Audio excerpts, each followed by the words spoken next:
Hello बच्चों, physics revision series में आपका बहुत बहुत स्वागत है। हम अभी काइनेमेटिक्स 1D का रिवीजन कर रहे हैं। सबसे पहले देखिए, हम वो एक क्वेश्चन जो पिछली बार हमने छोड़ा था वो क्वेश्चन लेते हैं। अच्छा, आपने चैनल को सब्सक्राइब करा नहीं करा? सब्सक्राइब करो चैनल को, सब लोग सब्सक्राइब करो भाई चैनल को, और इस वीडियो को अपने दोस्तों के साथ लाइक एंड शेयर भी करना है। सब्सक्राइब, अभी हम बहुत सारे इंटरेस्टिंग वीडियोस और लाने वाले हैं, तो डू सब्सक्राइब दी चैनल। ठीक है, चलो भाई अभी इंजीनियर को वापस बुलाते हैं। भैया क्या था, engineer works at a factory. ठीक है ना, एक इंजीनियर जो है फैक्ट्री पे काम करता है। Car is sent from factory which picks up engineer from his home and take him to the factory. कल आपको ये एक पिछले वाले वीडियो में आपको क्वेश्चन दिया था, ये वाला करा सॉल्व, कुछ लोगों ने आंसर भी करे थे। पता है इसका करेक्ट आंसर क्या है? इसका करेक्ट आंसर है 8 मिनट्स। बहुत प्यारा क्वेश्चन है ये, और इसका देखो बहुत ही प्यारा सॉल्यूशन हम देखते हैं। देखो, तो जो इंजीनियर है, मान लो उसका घर यहाँ पर है, इंजीनियर का घर यहाँ पर है। अब इसके कई तरीके होते हैं सोचने के। और मान लो फैक्ट्री यहाँ पर है। अब क्या होता है, रोज तो फैक्ट्री से कार भेजते हैं, तो वो इंजीनियर के घर जाती है और फिर उसको लेकर वापस फैक्ट्री पहुंच जाती है। ठीक है, एक दिन क्या होता है, इंजीनियर भाई साहब 10 मिनट पहले निमट जाते हैं, 10 मिनट पहले तैयार हो जाते हैं, और फिर वो वॉक करना चालू कर देता है इंजीनियर। और फैक्ट्री से तो उसी टाइम पर, जो नॉर्मल टाइम है उसी टाइम पर कार निकलती है। अब क्या होएगा, मान लो इंजीनियर पैदल चल रहा है। अब कार यहां से निकल चुकी, अब कार उसको यहां मिल गई। भाई 10 मिनट पहले वो तैयार हो गया, कार उसको यहां मिल गई, कार उसको लेकर बस फिर वापस फैक्ट्री चली गई है। अब कार जो है 4 मिनट पहले पहुंच जाती है, कार जो है वो 4 मिनट पहले फैक्ट्री पहुंच जाती है। ये 10 मिनट पहले तैयार हो जाता है, कार 4 मिनट पहले पहुंच जाती है। अब देखना, कार 4 मिनट पहले पहुंच गई तो यार कार ने टोटल मिला के 4 मिनट बचाए, कार के 4 मिनट बच गए। देखो इसको सोचने का तरीका, 4 मिनट बच गए मतलब 2 मिनट यहां बचे, 2 मिनट यहां बचे, जाने के 2 मिनट इस रास्ते से, और ये तभी तो 4 मिनट बचे। अच्छा, इंजीनियर 10 मिनट पहले निमट गया था, 10 मिनट पहले तैयार हो गया था, चलने लगा। कार के 2 मिनट नॉर्मल टाइम पहुंचने के पहले वो उसको मिल गया, 2 मिनट पहले। खुद 10 मिनट पहले तैयार हो गया, और 2 मिनट पहले कार उसको मिल गई जब वो कार में बैठता था उसके नॉर्मली टाइम से। तो 10 - 2 = 8 मिनट वो वॉक करके चला आगे। समझ गए? ठीक है ना। तो ये क्वेश्चन जो है ना, अपने फ्रेंड से ये पूछना, मजा आ जाएगा। देखना कैसे कैसे सोचते हैं यार, यहाँ इतनी बजे चला, यहाँ इतनी बजे पहुंचा, और मजेदार। ठीक है, चलिए बहुत बढ़िया। हम रिवाइज करते हैं अब स्ट्रेट लाइन। ठीक है, स्ट्रेट लाइन भाई, ये straight line y = mx + c equation होती है। m क्या होती है? स्लोप होती है। ये अगर एंगल थीटा बना रहा है एक्स एक्सिस से, ये लाइन थीटा एंगल बना रही है, तो स्लोप जो हो जाती है tan थीटा हो जाती है। Theta is measured from x axis in anti clockwise direction, x axis से एंटी क्लॉकवाइज में थीटा मेजर होता है। y = mx + c, ये स्ट्रेट लाइन की इक्वेशन होती है। ठीक है साहब, स्लोप की बात करें, अगर थीटा 0 से 90 के बीच में है, देखिए थीटा 0 से 90 के बीच में, तो tan थीटा पॉजिटिव होता है, मतलब स्लोप पॉजिटिव होती है। तो ये जितनी भी लाइंस अभी हम बना रहे हैं ना, इन सब की जो स्लोप है पॉजिटिव होती हैं। यार ये लाइंस जो आगे की तरफ झुकी होती है ना, बेसिकली ये आगे की तरफ झुकी होती है, ये इन सब की स्लोप पॉजिटिव स्लोप है। ठीक है सर, नेगेटिव स्लोप क्या होगी? जब कोई लाइन पीछे की तरफ झुकी होगी। ये थीटा 90 से 180 के बीच में होगा, तो जो पीछे की तरफ जो झुकी हुई लाइन है ना सारी, देखो ये पीछे की तरफ झुकी हुई जो लाइनें हैं, इन सब की जो स्लोप होगी वो नेगेटिव होगी। ठीक है, चलिए अब हमने एक जबरदस्त चीज पढ़ी थी, चलो जबरदस्त चीज आने वाली है। थीटा = 0, सर इसकी क्या होगी? अगर ऐसी फ्लैट लाइन है तो tan थीटा = 0, स्लोप = 0। तो देखिए इन सब की जो लाइन है, इन सब की स्लोप 0 है। ऐसी लाइंस की स्लोप जो है 0 होती है। ठीक है, चलिए सर खड़ी लाइन होती है तो, tan theta tan 90 very very very very very very large number, infinite, तो इसकी slope very very very very large number होती है, इन्फिनिटी जिसको हम कहते हैं। ठीक है ना, चलिए बहुत बढ़िया बात। अब देखिए हम जबरदस्त चीज पढ़ी थी, फिसल पट्टी जितनी खड़ी स्लोप उतनी बड़ी, मैग्नीट्यूड ऑफ स्लोप उतनी बड़ी। फील ली थी हमने इसकी पूरी कि यार फिसल पट्टी से झूलते हैं तो जिस फिसल पट्टी में ज्यादा डर लगता है उसके स्लोप का मैग्नीट्यूड उतना ज्यादा होता है। तो यार देखो 1 2 3 3 लाइन बना दी, इसमें सबसे बड़ी फिसल पट्टी कौन सी है? थर्ड वाली है, तो उसकी स्लोप सबसे ज्यादा, फिर सेकंड, फिर 1। जिस फिसल पट्टी में झूलने में सबसे ज्यादा मजा है उसका मैग्नीट्यूड वाइज की बात कर रहे हैं, साइन वाइज नहीं, मैग्नीट्यूड वाइज उसकी स्लोप सबसे ज्यादा होगी। इसमें देखो, इसमें सबसे ज्यादा डर या मजा थर्ड नंबर वाली फिसल पट्टी में आएगा, फिर सेकंड, फिर वन वाली तो यार ठीक है आराम से फिसल जाएंगे। तो इनमें स्लोप का ऑर्डर देखो, ठीक है सर बहुत बढ़िया। ऐसे फील आ जाती है, फिसल पट्टी जितनी घड़ी मैग्नीट्यूड ऑफ स्लोप उतनी बड़ी, ठीक। चलो अब देखते हैं स्लोप ऑफ सीकेंट। सीकेंट क्या होती है, कोई सा भी ग्राफ ले लिया हमने y वर्सेस x का, तो दो पॉइंट, a पॉइंट है x1 y1 कोऑर्डिनेट है, b पॉइंट है x2 y2 कोऑर्डिनेट है, a से b को ज्वाइन करेंगे तो वो सीकेंट हो जाएगी इस कर्व के लिए। इसकी स्लोप क्या देती है भाई, इसकी स्लोप क्या देती है, ये x2 माइनस x1 हो गया, ये y2 माइनस y1 हो गया, डेल्टा y डेल्टा x हो गया, ये एंगल थीटा, इसको पीछे एक्सटेंड कर देंगे, ये थीटा हो जाएगा ये वाला भी, तो slope equal to tan theta. इसकी स्लोप जो है tan थीटा हो गई।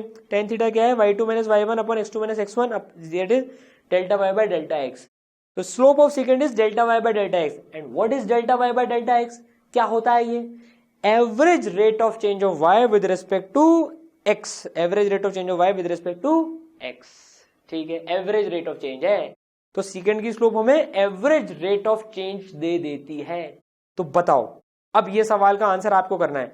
पोजीशन टाइम का ग्राफ बनाए, पोजीशन टाइम का ग्राफ बनाए तो इसके जो सीकेंट की स्लोप होगी वो क्या देगी, बताओ इसकी स्लोप क्या देगी, position versus time, average rate of change of position with respect to time, बोलो शाबाश, एवरेज वेलोसिटी, एवरेज वेलोसिटी दे देगी, delta x by delta t हो जाएगा, that is average velocity.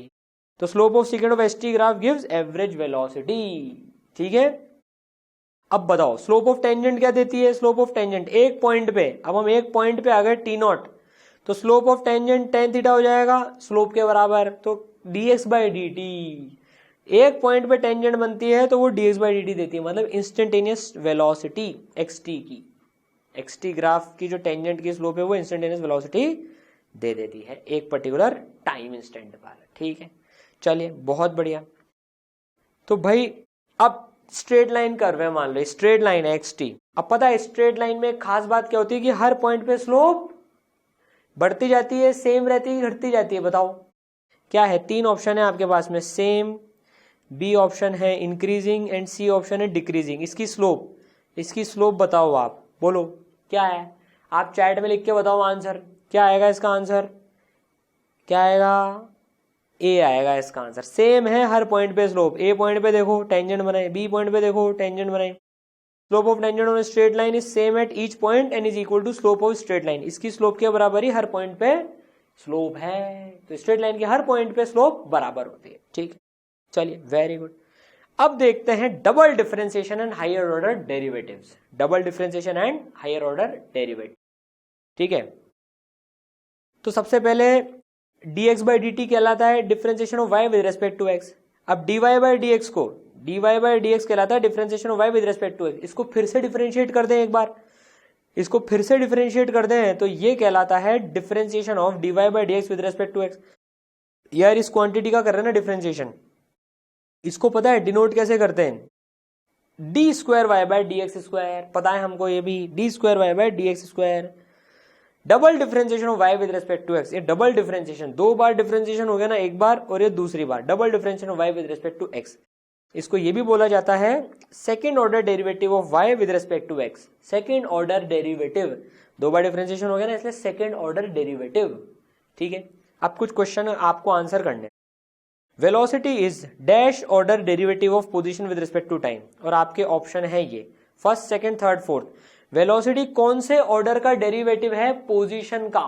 Velocity कौन से ऑर्डर का डेरिवेटिव है, बताओ क्या आंसर आया है, आप चैट में रिप्लाई करो क्या आंसर आया। इसका आंसर क्या है, बच्चे दे रहे आंसर, ठीक है। क्या आंसर है इसका, इसका आंसर है ए, बिल्कुल सही, इसका आंसर है A. This is first order derivative.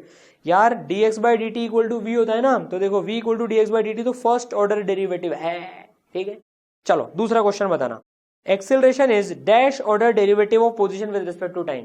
ABCD से आंसर बताओ। Acceleration position with respect to time, position का कौन सा डेरिवेटिव है, आंसर इन चैट बॉक्स।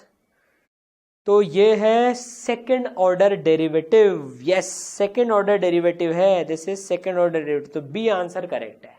चलो एक और part, acceleration is dash order derivative of velocity with respect to time. Acceleration is dash order derivative. ध्यान से पढ़ना क्वेश्चन। देखो क्वेश्चन पढ़ने में ना बच्चे गलती कर देते हैं, जल्दीबाजी में, जल्दी जल्दी जल्दी जल्दी में। सावधानी हटी दुर्घटना घटी। क्वेश्चन अच्छे से पढ़ो।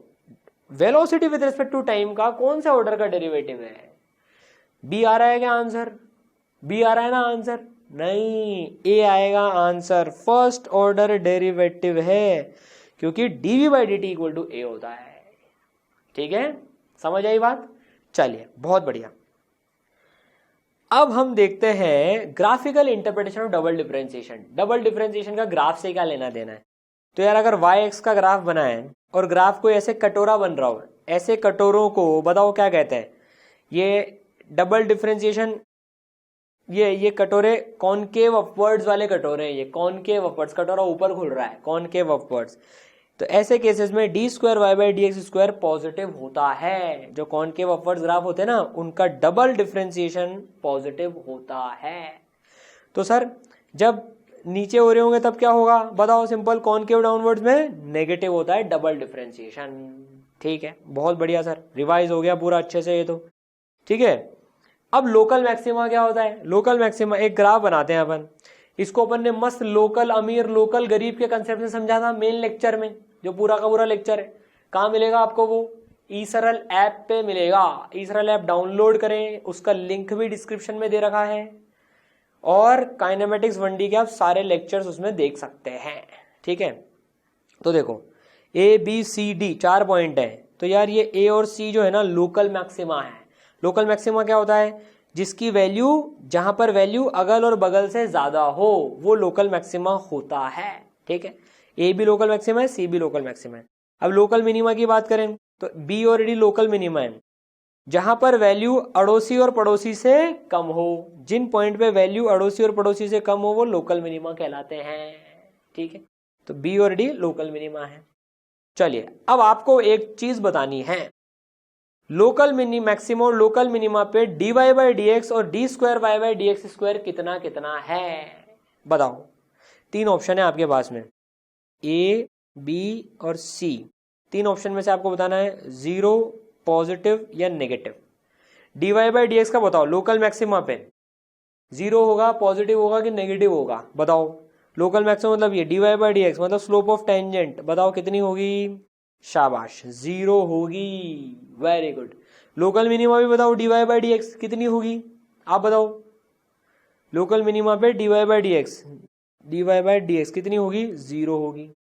Sir d square by d x square local maximum बताओ। D square by d x square ये कटोरा है और ये कटोरा है मैक्सिमा पे, तो ठीक है ना, ये दोनों ए और सी मैक्सिमा है। तो बताओ जब कटोरा नीचे खुलता है, कटोरा नीचे खुलता है तो डबल डिफरेंशिएशन लोकल मैक्सिमम पे क्या होगा? नेगेटिव होगा। और लोकल मिनिमा पे कटोरा ऊपर खुल रहा है, कटोरा ऊपर खुल रहा है तो ये पॉजिटिव होगा। ठीक है, चलिए बहुत बढ़िया, समझ में आ गया सर, बढ़िया। अब जरा हम कन्वर्जन ऑफ ग्राफ्स देखते हैं यार। एक ग्राफ से दूसरे टाइप के ग्राफ में कैसे जाते थे हम, उसको रिवाइज कर लेते हैं। इसके आंसर्स भी आपको कर रहे हैं, क्वेश्चंस आते जाएंगे बीच बीच में इसमें। ठीक है ना, मान लो एक्सटी ग्राफ स्ट्रेट लाइन है, वो भी 0 स्लोप की। एक्सटी ग्राफ ऐसा है, तो बताओ उसका वीटी ग्राफ कैसा बनेगा? और उसका वीटी ग्राफ कैसा बनेगा? उसका वीटी ग्राफ ऐसा बनेगा। यार जब एक्स पोजीशन कांस्टेंट है तो वेलोसिटी तो 0 ही होगी ना, वो एक ही पोजीशन पर है तो वेलोसिटी 0। वेलोसिटी 0 मतलब वेलोसिटी भी कांस्टेंट, तो एटी ग्राफ बताओ आप। एटी ग्राफ कैसा बनेगा? 0 बनेगा। एग्जाम्पल लेते हैं, मान लो ये एक्स इक्वल टू 5 है, पोजीशन 5 पे फिक्स है। इसको डिफरेंशिएट कर देंगे तो वेलोसिटी 0, इसको डिफरेंशिएट करेंगे तो एक्सेलरेशन 0। चलिए बहुत बढ़िया। अब मान लो ग्राफ ऐसा है, अब आपको 3 ऑप्शन देते हैं वीटी और एटी बनाने के लिए। क्या ग्राफ ऐसा आएगा? A option. या बी ऑप्शन ग्राफ ऐसा आएगा? सी ऑप्शन ग्राफ ऐसा आएगा? डी ऑप्शन ग्राफ जो है ये हो गया नॉन जीरो, और ये हो गया मान लो ये 0 हो गया, ये 0 हो गया। अब बताओ ए बी सी डी में से बताओ आप वीटी का ग्राफ क्या आएगा? वीटी का ग्राफ क्या आएगा? आंसर करो। ये स्ट्रेट लाइन है तो वीटी का ग्राफ जो है बिल्कुल सही ए ऑप्शन आएगा। ए ऑप्शन आएगा यार, हर जगह स्लोप कांस्टेंट है ना। एक्सटी की जो स्लोप होती है वही तो वी होती है, तो जो पोजीशन टाइम है उसकी स्लोप वेलोसिटी है, तो ये तो कांस्टेंट है, तो इसका आंसर ए बिल्कुल सही है। AT ग्राफ बताओ अब आप, वेलोसिटी कांस्टेंट है तो एक्सेलरेशन 0 हो जाएगा, बिल्कुल सही। तो इसका आंसर आएगा डी ऑप्शन आएगा, एक्सेलरेशन का ग्राफ। ठीक है, चलिए भाई, बहुत ही बढ़िया, समझ आया। जैसे एग्जांपल ले लें, x इक्वल टू 5t, ये x इक्वल टू 5t, इसको डिफरेंशिएट करोगे तो v इक्वल टू 5, और इसको डिफरेंशिएट करोगे तो a इक्वल टू 0। देखो तो यही ग्राफ आ रहा है। ठीक है, चलिए मान लो ऐसा ग्राफ है, ऐसा ग्राफ है, x equal to 5t square by 2 है, मान लो ऐसा आ रहा है, ये क्वाड्रेटिक ग्राफ है। तो देखो स्लोप पहले यहाँ पर 0, फिर 0 से स्लोप बढ़ती जा रही है, बढ़ती जा रही है, बढ़ती जा रही है, बढ़ती जा रही है, बढ़ती जा रही है स्लोप। तो VT ग्राफ कैसा आएगा? VT ग्राफ एक स्ट्रेट लाइन आएगा, VT ग्राफ जो है एक स्ट्रेट लाइन ग्राफ आएगा ऐसा। ठीक है ना, स्लोप बढ़ती जा रही है इसकी, मतलब VT, V की वैल्यू बढ़ती जा रही है। ठीक है ना, इसकी स्लोप ही तो V देती है हमको, समझ गए यार, XT की स्लोप ही तो V देती है हमको। ठीक है ना, और VT की स्लोप हमको A देती है, VT की स्लोप A देती है, VT की स्लोप कांस्टेंट है अभी, तो A का ये जो ग्राफ है A इक्वल टू 5, ये ऐसा आएगा। समझ गए?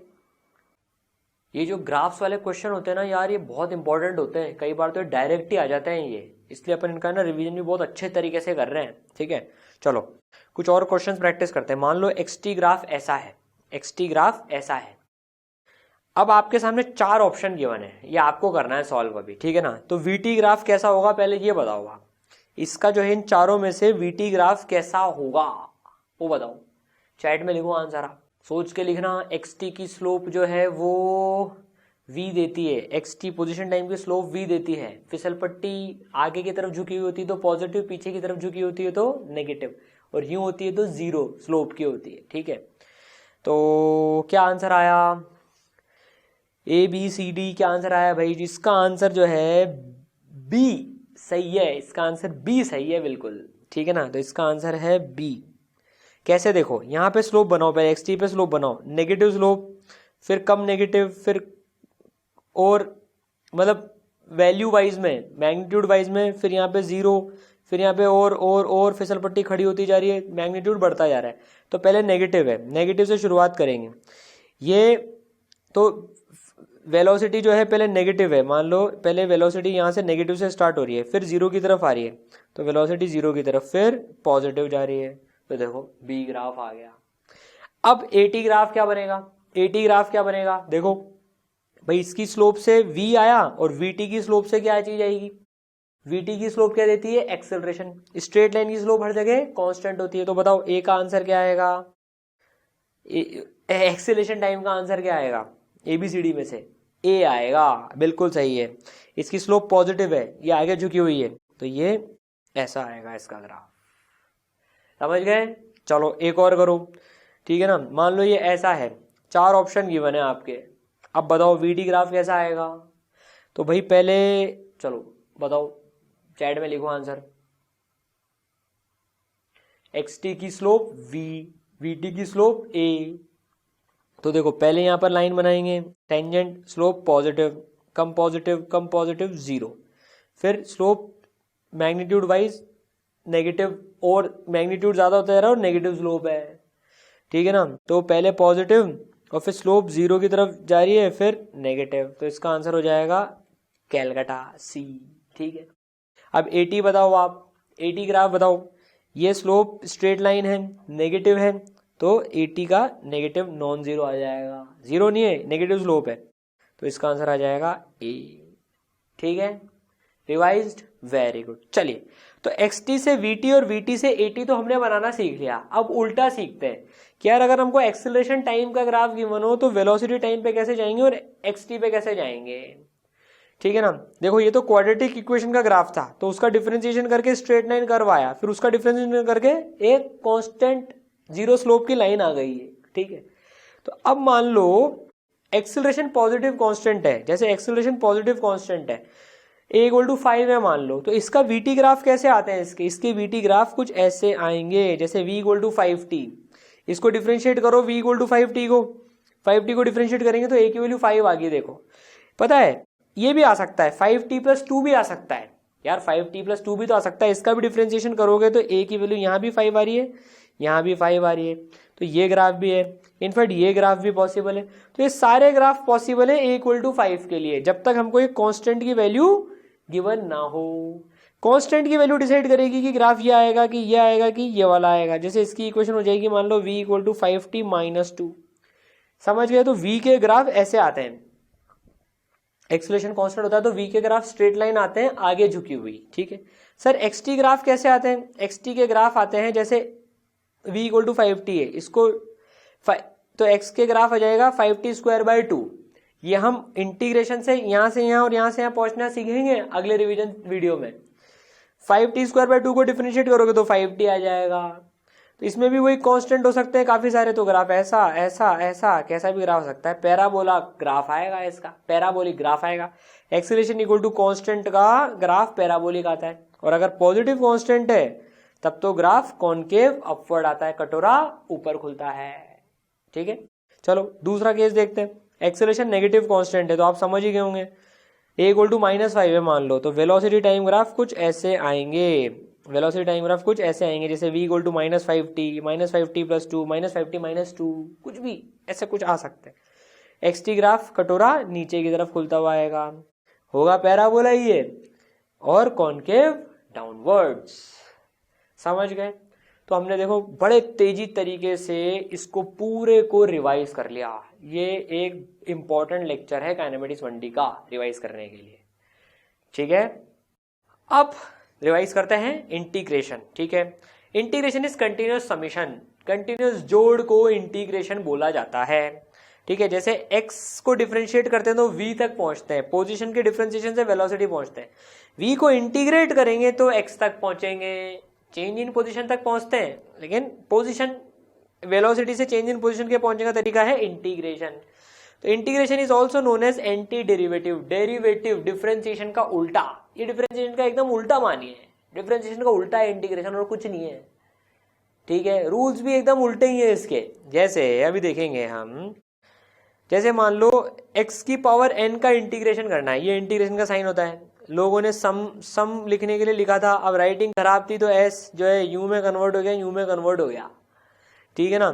तो भैया ये सम है x की पावर n dx, तो इसका आता है x की power n+1 upon n+1 plus c, ठीक है। यार बहुत सिंपल सी बात है, x क्यूब का मैं इंटीग्रेशन करूंगा अगर dx में, तो पता है क्या आएगा, x की पावर 4/4 प्लस c, ये c एक कांस्टेंट है। डिफरेंशिएशन का उल्टा कैसे हुआ सर? ये x की पावर 4/4 प्लस c को डिफरेंशिएट करो, x की पावर 4 का आ जाएगा 4x³ 4, c का हो जाएगा 0, तो ये आ गया देखो x³।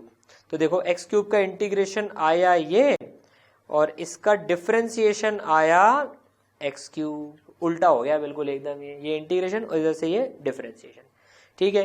तो x की पावर n dx का x की पावर n+1 अपन n+1 प्लस c, n -1 के बराबर नहीं होना चाहिए, नहीं तो यार डिनोमिनेटर में 0 आ जाएगा ना, लफड़ा हो जाएगा। तो n -1 नहीं होना चाहिए। तो सर n -1 के लिए क्या होता है वो देखते हैं अभी। पहले sin x का देख लेते हैं। sin x का होता है माइनस cos x। अब माइनस cos x होता है, ये ध्यान रखना, cos x नहीं होता है माइनस cos x, क्योंकि माइनस cos x को आप डिफरेंशिएट करोगे तब sin x आएगा माइनस, और फिर अरे यार इसको आप x के रेस्पेक्ट में डिफरेंशिएट करोगे ना, तो माइनस तो बाहर आ गया, cos x का आ जाएगा minus sin x, minus minus plus, ठीक है। तो ये चीज ध्यान रखना, समझ गए। sin x dx का minus cos x plus c, cos x का होता है sin x प्लस c। इसको ना डिफरेंशिएट उल्टा कर करके चेक जरूर कर लेना कि सही तो लिख रहे ना। लोग इसमें गलती कर देते हैं, cos x का माइनस sin x लिख देते हैं, नहीं, cos x का इंटीग्रेशन sin x होता है। तो इंटीग्रेशन में साइन का विशेष रूप से ध्यान रखना। 1/x, अब देखो x की पावर -1 का होता है ln x, क्योंकि ln x का डिफरेंशिएशन 1/x होता है, तो 1/x का integration ln x plus c, ये तो कांस्टेंट है। e की पावर x, c कांस्टेंट है, ठीक है ना। e की पावर x का इंटीग्रेशन e की पावर x प्लस c, ठीक है। चलिए सर बहुत बढ़िया। अब इसमें कुछ रूल्स होते हैं भाई, जो प्लस हैं, दो फंक्शन ऐड हो रहे हैं तो उनका इंटीग्रेशन भी ऐड हो जाएगा, सब्ट्रैक्ट हो रहे हैं तो सब्ट्रैक्ट हो जाएगा। एग्जाम्पल देख लेते हैं, x² + x³ dx का इंटीग्रेशन करना है, तो कर लेंगे भाई इंटीग्रेशन। इसमें क्या है, इंटीग्रेशन कर लेंगे, x² + x³ प्लस है तो दोनों में ऐसा हो जाएगा, x² का हो जाएगा x³/3, इसका हो जाएगा x की पावर 4/4 प्लस c, काम खत्म, ठीक है। चलो अब अगर कोई कांस्टेंट नंबर से फंक्शन मल्टीप्लाई हो रहा है तो यार यहाँ भी कांस्टेंट बाहर आ जाता है, ठीक है। जैसे 3 टाइम्स x³ का इंटीग्रेशन करना है तो यार 3 बाहर आ जाएगा, x³ dx का इंटीग्रेशन क्या हो जाएगा, ये हो जाएगा x की पावर 4/4 प्लस c, काम खत्म, ठीक है। अब देखिए ये वेलोसिटी टाइम का ग्राफ है, ठीक है ना। अब ग्राफ के अंडर का एरिया इंटीग्रेशन से आता है, मतलब ग्राफ के अंडर का इंटीग्रेशन मतलब उस ग्राफ के अंडर का एरिया, वो समझेंगे अपन। 1 से 3 तक हमें इंटीग्रेट करना है बेसिकली इसको। अब लिमिट लगा दी, तो जब लिमिट के बीच में इंटीग्रेशन होता है ना, जब ये लिमिट के बीच में इंटीग्रेशन होता है तो उसे डेफिनेट इंटीग्रेशन बोलते हैं। इसका मतलब भी अभी समझेंगे, रिवाइज करेंगे, ये तो एक एग्जाम्पल की तरह से ले लिया। तो यार जैसे ए से लेकर बी तक इंटीग्रेशन करना है, ए से लेकर बी तक इंटीग्रेशन करना है, ये एक्स की लिमिट होती है ए से लेकर बी तक। A is called lower limit and B is called upper limit of variable x. ये लोअर लिमिट, ये अपर लिमिट, ठीक है। तो जैसे इसको इंटीग्रेट करना है x इक्वल टू 1 से x इक्वल टू 2 तक 6x minus 3x square dx, इसको इंटीग्रेट करना है। तो यार कर लेते हैं इंटीग्रेट, क्या आएगा देखो। पहले 6x का integration 6x square by 2 minus का माइनस 3 का 3 x स्क्वायर का आ जाएगा x क्यूब बाय 3 और यहाँ लगा देंगे प्लस c, ठीक है ना। कहाँ से कहाँ तक करना है, x इक्वल टू 1 से लेकर x इक्वल टू 2 तक करना है। तो अब कैसे करते हैं, पहले x इक्वल टू 1 जाएगा इसमें, सॉरी पहले x इक्वल टू 2 जाएगा, अपर लिमिट जाएगी, माइनस फिर लोअर लिमिट जाएगी। तो यार ये कितना हो गया, ये हो गया 3x square minus x cube हो गया है, तो ठीक है ना। तो देखो 3x square minus x cube plus c का अपन जाएंगे x इक्वल टू 1 से लेकर x इक्वल टू 2 तक, कितना आ जाएगा, 2 रख दो इसमें पहले, 2 स्क्वायर x के बदले 2 रख दो, फिर यहाँ 2 क्यूब प्लस c माइनस, अब x के बदले 1 रख दो, जहाँ जहाँ भी x आ रहा है, तो 1 square minus 1 cube plus c से c तो कट गया। सॉल्व कर लेंगे तो 3 4 12 माइनस 8 4, 3 माइनस 1 2, 4 माइनस 2 इज 2, तो आंसर आ गया 2। समझ गए सर, डेफिनेट इंटीग्रेशन करना आया, आ गया सर, रिवाइज्ड, वेरी गुड। अब देखते हैं graphical interpretation of integration. Integration का मतलब ग्राफ में क्या होता है, देखो मान लो वाई एक्स ग्राफ है, ये कोई सा ग्राफ है, x1 से लेकर x2 तक इसको इंटीग्रेट करने का मतलब होता है इसके अंडर का एरिया। तो पता है एरिया जो a आ जाएगा ना, जो एरिया a आ जाएगा, ये आ जाएगा इंटीग्रेशन y dx x1 से लेकर x2 तक, y dx छोटा छोटा y dx, ये हो गया dx और ये हो गया y, इसको जोड़ते जाएंगे तो ये पूरा एरिया जो है इंटीग्रेशन y dx दे रहा है। डेफिनेट इंटीग्रेशन x1 से x2 तक, ठीक है ना, y dx। तो किसी भी ग्राफ के अंडर का एरिया मतलब उसका इंटीग्रेशन इस वेरिएबल के रेस्पेक्ट में, इस वेरिएबल के साथ, ठीक है ना। तो ये x है, ये y है, तो y dx का इंटीग्रेशन, समझ गए। तो अब आप बताओ AT ग्राफ है, एक्सेलरेशन टाइम ग्राफ है, इसके area of AT graphs gives change in velocity. ध्यान रखना area of acceleration time graph जो है ना, वो चेंज इन वेलोसिटी देता है, वेलोसिटी नहीं देता है, चेंज इन वेलोसिटी देता है वो। देखो dv बाई dt is equal to acceleration होता है, dt को उधर ले जाओ भैया, dt को उधर ले गए, dt उधर चल गया, दोनों साइड इंटीग्रेशन कर दो, ये t1 से t2 तक और t1 पे वेलोसिटी v1 और ये v2, dv का इंटीग्रेशन हो जाता है v, तो ये हो जाएगा v2 minus v1 is equal to integration a dt t1 से t2। तो ये v2 माइनस v1 क्या आया, डेल्टा v आया, ये delta v, very important, this word change is very important. तो इसका जो एक्सेलरेशन टाइम का जो एरिया होता है ये चेंज इन वेलोसिटी देता है, ये क्या देता है, चेंज इन वेलोसिटी देता है ये t1 से लेकर t2 तक, ठीक है भाई। चलो अब एक सवाल आप करके बताओ, area of VT graphs, velocity time graph क्या देगा। मल्टीपल चॉइस क्वेश्चन है ये, इसके मल्टीपल चॉइस क्वेश्चन है, इसके मोर देन 1 करेक्ट आंसर भी हो सकते हैं। तो आप बताना, मोर देन 1 करेक्ट आंसर भी हो सकते हैं इसके। हमसे बोला जा रहा है भैया ये जो VT ग्राफ है, ये V वेलोसिटी टाइम ग्राफ है, मान लो ये वेलोसिटी टाइम ग्राफ कुछ ऐसा ग्राफ है, ये कोई सा भी ग्राफ है, इसके अंडर का जो एरिया है, ये जो एरिया है ये हमको क्या देगा, ये बताना है आपको। बताओ, रिप्लाई करो, क्या देगा, कौन से ऑप्शन आएंगे। VT ग्राफ, VT AT का चेंज इन वेलोसिटी देता है, तो VT तो बिल्कुल सही, चेंज इन पोजीशन देगा, वो डिस्प्लेसमेंट के बराबर भी होती है। एक्सेलरेशन नहीं, एवरेज वेलोसिटी नहीं। एरिया तो इंटीग्रेशन v dt तो हमें डेल्टा x देता है, चेंज इन पोजीशन देता है, और चेंज इन पोजीशन डिस्प्लेसमेंट होता है। अच्छा इसमें एक चीज और, कई बार हमसे डिस्टेंस पूछ लिया जाता है। मान लो वेलोसिटी टाइम ग्राफ ऐसा आ रहा है, मान लो ऐसा आ रहा है, ये एरिया है मान लो 10 और ये एरिया है मान लो 6, तो यार डिस्प्लेसमेंट तो कितना होगा, देखो नीचे एरिया आता है वो नेगेटिव होता है, ये भी रिवाइज कर रहे हैं हम साथ के साथ में।